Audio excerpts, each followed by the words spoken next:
I scraped my knees raw with sandpaper and disinfected the wounds with alcohol. A searing pain shot through my entire body. My classmates were all curious about what I was doing. I said I was preparing for the Boston Marathon, but everyone laughed at me. I had a friend ride a bicycle while I tied myself to it with a rope. Soon I was exhausted. I built strength in the gym, climbed mountains carrying heavy loads, and even plunged into freezing pools during winter. All this because my mother lay in a prolonged coma. I longed to create a miracle and wake her. After 3 months of training, I entered a 10-kilometer race. In the bitter cold, I competed wearing only a thin vest. I quickly took the lead, catching the eye of a professional coach. But as the race progressed, my strength failed me, and I ultimately lost. Dejected, I went to the hospital. A nurse encouraged me not to give up. This reignited my fighting spirit. Witnessing this, the coach decided to help me. He taught me scientific running techniques to strengthen my willpower. I planned to train in the rain, completing the first lap in 15 minutes. But as time passed, my pace gradually slowed. This deeply disappointed the coach,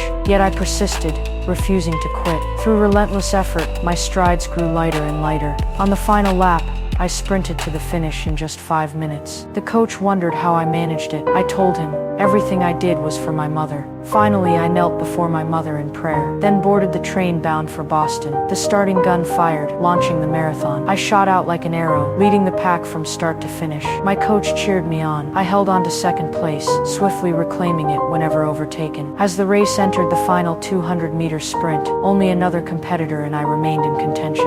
I heard my classmates cheering me on. I crossed the finish line.